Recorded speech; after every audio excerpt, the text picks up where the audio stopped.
I don't want to sound like too zen, whatever, but as you enter the space, it immediately puts you in a very relaxed mood, and it's my quiet spot.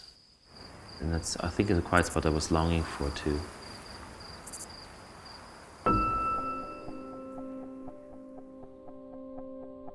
The design language, the light that hits the house, it fills the house. It sort of preserves its intimacy. Even when you're alone in the house, you never feel lost in the space. As you live in this space, you basically move with the daylight.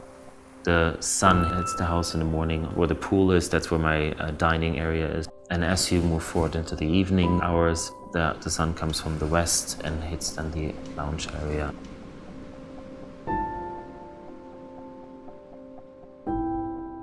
I became familiar with the architect Martin L. Hampton, who built this house after I purchased it. What was interesting to me was to restore the Art Deco shell and then combine it with more contemporary pieces.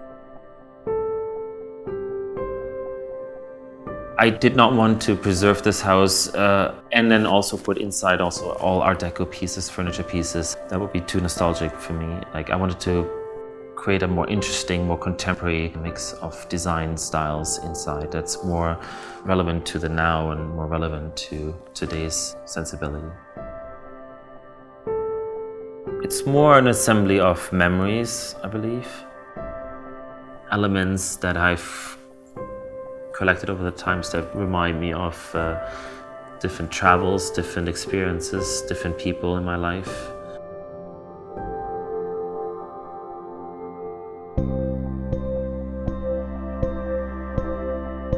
Paolo Van Eyck was a very famous mural artist. When you go to Rio de Janeiro, for example, you see a lot of murals on the sidewalks, on the facades. You see a lot of the mosaic work everywhere. One of his designs was applied here to a card table that was specifically designed for the space. I'm on the road a lot. I'm a very busy person. I like to be constant on the go. I do collect when I travel, especially when I go to South America. One of the first pieces I purchased was the Pinda chair. It was designed by Carlos Motta from Sao Paulo. He told me that he was inspired by ocean fish. Also interesting for me was the fact that he used reclaimed wood, old telephone posts. It was important to me to make sure that this house is as green as possible by adding latest generation windows, solar panels. We should be thinking about sustainability a lot more, especially in a place like Florida, the sunshine state of the earth.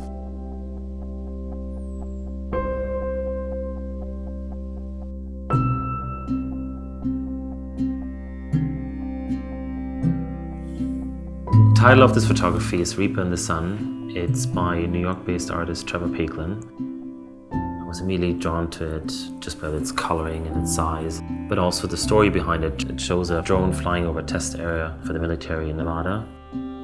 Trevor Paglen explained it once, the sky is all about the promise of freedom, then how that very same sky has now turned against us.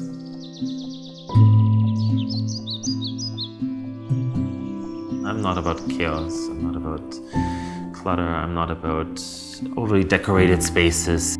I'm not a really control freak either, but I like it fairly reduced to important things and elements. I need to breathe.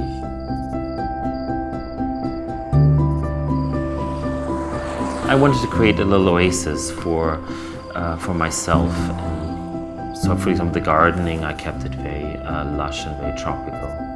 It's very in tune with sort of the Miami feel. Can a building make me happy? A building can make me happy. If not your own home, what else could, can be your point of happiness, right?